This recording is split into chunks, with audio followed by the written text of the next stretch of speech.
Bagian 1 dari 4.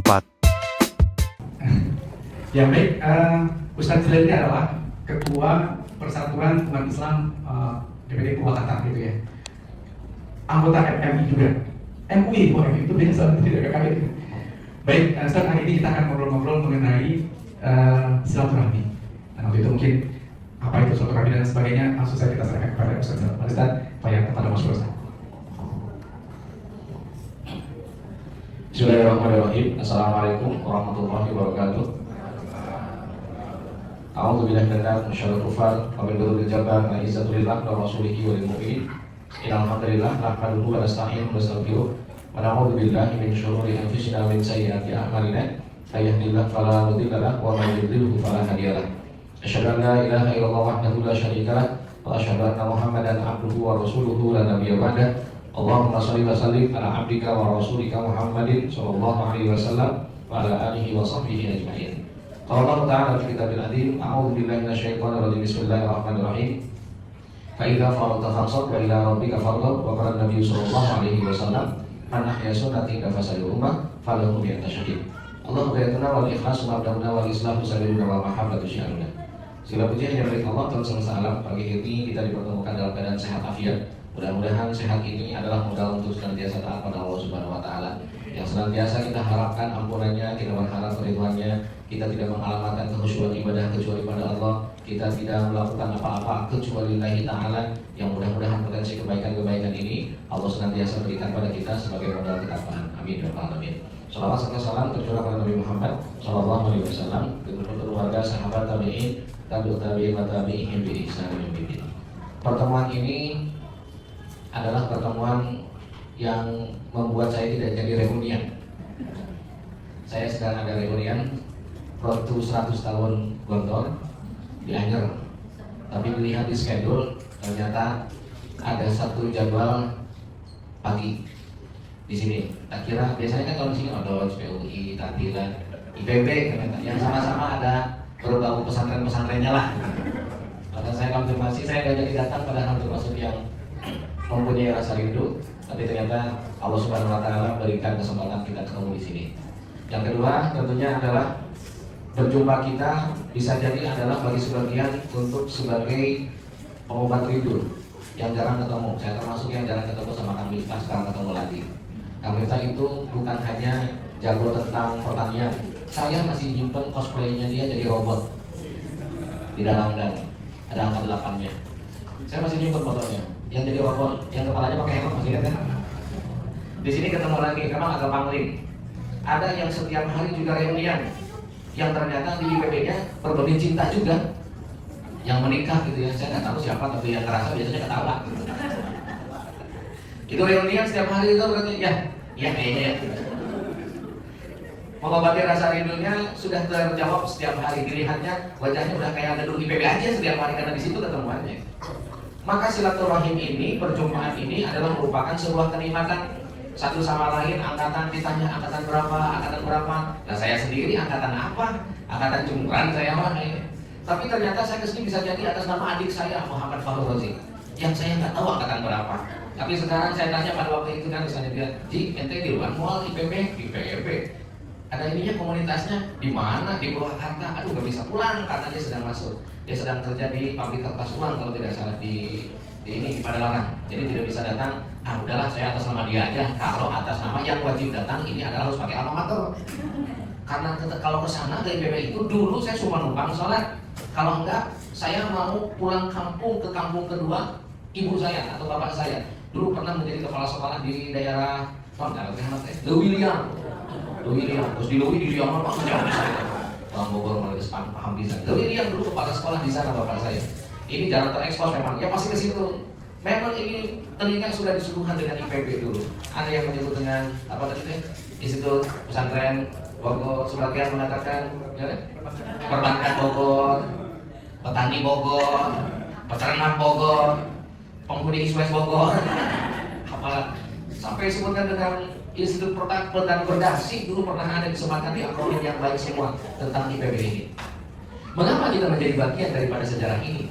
Padahal sekolah itu banyak, universitas banyak, institut banyak, tapi kenapa takdir membawa ibu dan bapak bagian daripada IPB itu?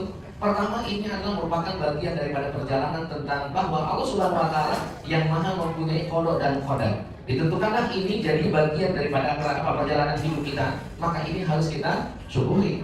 Maka ketika bertemu dengan angkatan, senang. Lintas angkatan, senang. Ya, ketemu dengan yang senior, mohon bimbingan. Ya kan? Ketemu sama yang junior, nah itu dia ngasih arahan. Karena memang keluarga itu begitu. Cuman konotasinya memang ya konotasinya agak jangan yang buruk lah. Kadang-kadang kalau ngomongin senior junior baju, saya agak sedikit gak enak dengarnya sebagian tempat. Kalau di sini nggak ada. Senior senang istri orang, nah itu nggak boleh. Untuk Aima junior juga senang istri orang, dipaksain juga. Nggak boleh karena memang itu tidak diajarkan di alma mater dan tidak ada di lingkungan kita. Bahkan dalam kacamata tarbiyah, saya kebetulan memang hidup di lingkungan tarbiyah. IPB ini melahirkan alumni-alumni yang memang non pesantren tapi kondisinya adalah rasa pesantren. Itu yang terjadi. Maka kemarin juga saya ngobrol sama teman satu grup saya, Pak Ruswandi. Ente kan alumni IPB, datang apa enggak? Kebetulan sudah ada acara katanya tentang ada acara keluarga yang tidak bisa ditinggalkan. Tolong sampaikan salam saja kerinduan ini memang belum terwujud, tapi insya Allah dalam acara yang lain mudah-mudahan bisa. Itu salamnya. Para jemaah, ibu bapak rahimahumullah, besar daripada alumni IPB yang sangat luar biasa. Pada kesempatan ini saya dipaksa dalam tanda petik ya untuk membahas tentang silaturahim. Ada silaturahim, ada silaturahmi. Bedanya jauh sebenarnya. Bedanya sangat jauh. Meskipun awal-awalnya dikatakan dengan kalimat silah itu menyambungkan atau berbagi, cuman kata keduanya, diksi yang dipilih akan berupa pemahaman yang berbeda juga. Ada yang menyambungnya dengan silaturahim, ada yang menyambungnya dengan silaturahmi, rahim dan rahmi. Kita bahas dulu yang rahmi. Rahmi itu yang kita sebut dengan silaturahmi, kita artikan bahwa itu adalah pertemuan. Harium seperti ini silaturahmi. Saya guru bahasa, melihatnya dari kacamata etimologi. Kalau kita ngomongin tentang rahmi, ada beberapa makna di dalam kata rahmi itu. Pertama, rahmi itu adalah sakit ketika melahirkan. Jadi silaturahmi artinya adalah berbagi rasa sakit. Begitu. Ada yang kedua disebutkan adalah rahmi itu artinya adalah pencernaan, usus dan teman-temannya itu. Maka biasanya pencernaan itu dalamnya adalah makanan. Makanya kalau ada silaturahmi di Indonesia, ujung-ujungnya makan-makan. Saya aja dikacangin, dicaukin, dijalungin, dibolehin. IPB banget ini. Kan begini tuh hasil-hasilnya nih. Itu silaturahmi. Konotasinya tetap bagus kok. Konotasinya tetap bagus dan artinya adalah juga bagus. Tapi ada yang lebih utama namanya silaturahim. Rahim adalah kasih sayang, maka silaturahim adalah berbagi rasa kasih sayang, berbagi rasa peduli, berbagi rasa kepedulian. Ini yang disebut dengan silaturahim. Maka ketika bapak dan ibu pada waktu itu masih menjadi mahasiswa dan mahasiswi, mungkin belum kenal dan sebagainya, dianggap penting setelahnya ketika sudah menjadi alumni untuk mencari tandem, mencari teman, mencari alma mater, supaya kemanapun kita berpijak itu ternyata kita nggak sendiri, banyak alma mater yang senantiasa berbarengan dengan kita. Nah begitu paling tidak, itulah keluarga. Maka itulah yang disebut dengan silaturahim. Maka disebutkan, Ustaz emang dapat apa aja dari silaturahim? Man ahabba ayyusalahu fi rizqihi wa yusalahu fi atharihi falyasil rahimah. Itu kan dalil tentang silaturahim biasanya ini yang muncul. Man ahabba man ayyusalahu fi rizqihi, yang pengen rezekinya diluaskan. Tadi saya nyambunginnya dengan sesuatu, teman-teman ada yang KKN, nanti ada senior di sini didatangin, KKN di mana? Di Purwakarta. Ayo kontrol kadinya, bos kita ini banyak sini pasukan daripada IPB yang di Purwakarta. Datangin ke situ, dia akan merasa, wah seniorku juga banyak. Nah, biasanya begitu kalau di Cina itu, kakak pertama, kakak kedua bisa gitu. Yang biasanya itu sebenarnya daripada Sulgokong, pakai yang mencari kita banyak gitu. Sama siapa itu ya? Sama Amitabh Bachchan gitu lah ya. Karena kalau ternyata memang ketemu dengan alma mater, orang yang masih OTW pun dia akan optimis lihatnya. Masya Allah, ini adalah alma mater saya, kakak kelas saya, ini senior saya, dia juga ada di sini. Ternyata memang luas itu sebarannya, senusantara. Ini pertanian ini bukan ngomongin tentang bagaimana cara nanam, bagaimana cara panen doang, tapi bagaimana untuk menghasilkan cita yang bagus di Nusantara ini. Masya Allah, cita-citanya luhur loh. Ini benar-benar bagus loh. Yang senantiasa harus kita buku dengan apa? Nilai-nilai keagamaan. Harus kita buku dengan itu.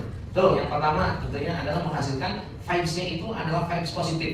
Maka diberikanlah dampak silaturahim yang bagus itu menghasilkan jaminan ekonomi, finansial yang bagus. Makanya orang silaturahim itu sebenarnya kalau kita sebutkan dengan kayanya seseorang, kaya, mempunyai uang dan sebagainya, sebenarnya yang dia miliki itu bukan karena dia hebat bisnisnya, tapi hebat link persaudaraannya. Bapak jualan tapi nggak punya pasar, berarti masalahnya di link. Bapak punya produk tapi nggak tahu cara memasarkannya, berarti masalahnya adalah di silaturahim. Selesai. Maka biasanya silaturahim itu keunggulan dan manfaat yang pertama biasanya adalah yang dohir, namanya adalah di dalam rezekinya. Yang kedua adalah wa yus'alu fi asarihi, nanti akan senantiasa dampak baiknya adalah kepada usia dan umurnya. Masya Allah, saya kalau menghadiri acara reunian yang ternyata di pesantren itu yang 100 tahun itu sekarang ini, yang tumpah ruah itu semuanya tokoh nasional ada, tokoh-tokoh pemerintahan ada, yang punya duit ada, yang gak punya duit juga ada, macam-macam itu alumni-alumni itu. Dan saya juga sama reunian terus sama bapak saya ketika masih hidup, karena bapak saya juga Cipularang gontok 74, bestian sama Deni Samsudin. Kalau ketemu ya gitu bahasanya, udin aja dia mah. Karena apa? Ternyata begitulah, mempunyai alma mater yang sama, biasanya itu apa? Dalam keadaan apapun, umurnya pun diberkahkan. Apa yang terjadi umur diberkahkan itu? Nama kita disebut oleh orang lain dalam doanya, dalam lisannya, dalam obrolannya. Akhirnya dikonspor. Yang disebut dengan berkah hidup itu, di antaranya usia kita ini berkah itu tandanya adalah ketika kita ngobrol, ketika kita berbicara dengan yang lain, ngumpul-ngumpul yang lain, banyak orang yang nanyain kita, si Bang kemana? Si Teteh ini kemana? Si Ama itu kemana? Kok tidak hadir? Ketika nama itu di absen, tentunya adalah ada kesan sendiri yang senantiasa terasa zaman dulu yang ternyata dampak baiknya sampai sekarang masih ada. Dan nama kita nggak disebut, jujur, berarti kita nggak dapat memberikan dampak yang baik kepada orang lain. Maka biasanya setelah ini pasti akan ngabsen satu sama lain. Saya kata mana lain? Orang bukan cari kita bahkan ke di IPB. Pernah mana tuh mayar Batagor tuh mayar gitu ya. Saya sama kalian itu kenalan awal-awalnya satu waktu itu cari kosan baru ternyata satu kelas sama dia. Sekarang kemana limbahnya, kemana kabarnya? Biasanya begitu. Karena memang disebutkan di usianya akan diberikan keberkahan. Dan satu lagi tentunya kalau ternyata kita ingin mengukur usia kita berkah atau tidak, ada nggak nama kita sampai masuk dalam list doa orang tersebut? Ini yang jarang kita tahu dan nggak mungkin kita mengatakan jangan kita kepo dengan urusan ini. Padahal ini untuk mengukur diri kita ini termasuk orang yang berkah usia atau tidak. Kalau ternyata usianya berkah, biasanya namanya itu disebutkan di lisan orang lain dalam berupa doa atau redaksi doa. Maka biasanya itu kalimatnya kalau ternyata kita didoain dengan definitif nama kita, adalah kita termasuk orang-orang yang mempunyai pengaruh baik. Para ibu, bapak, rahmatullah, ini masih opening sebenarnya. Udah main tulis aja, masih opening ini. Jangan. Silaturahim itu ketika kita menikmatinya di muka bumi ini, kita harus tahu bahwa ternyata pertemanan ini, perkumpulan ini jangan hanya orientasi dunia. Perjumpaan kita hari ini pun harus membawa pertemuan lagi di akhirat. Bisa nggak itu kira-kira? Makanya kalau nggak salah, saya punya 3 kali jatah untuk ngisi tausiah. Itu juga kalau itu sama saya. Selama 1 tahunnya, kan setahunnya 3 kali tausiah ya. Sama satu lagi, Rima, saya mau ikut. Kan lumayan kalau begitu. Kalau kami kan ada orang BNI tetangga saya, BNI di situ. Saya cuma tinggal geser, saya tidak ke Tanjung. Kalau mau ngasih rekening baru, yang itu juga boleh. Mohon maaf Bu, itu serius. Ya kan kelamaan di Bogor juga kan orang Bogor banyak stand up komedinya Pak. Mau di kampus sebelah tuh di Pakuan banyak tuh stand up di situ tuh. Saya dulu juga nongkrong di situ Pak, suka nongkrong di atas tol saya dulu tuh. Sama terminal legend apa? Berenang siang, magai berang-berang, berenang siang-siang. Saya punya cerita juga di situ. Saya pernah ditodong Pak di sana Pak. Dulu tahun barang katanya takut juga lewat barang siang. Tapi ke sini sepi ya kalau nggak salah dilihatnya. Karena sudah banyak online sama yang lainnya. Ibu bapak yang mau kita lanjutkan. Kalau kita ngomongin tentang silaturahim, tentunya kita ngomongin tentang bagaimana dampaknya perjumpaan ini cuman ketemu di sini atau nanti akan berlanjut. Maksud kalimat yang dilanjut di sini adalah dampaknya sampai akhirat atau enggak. Lebih mudahnya disebutkan Rasulullah mengatakan seperti ini, al-insan ala man ahabba.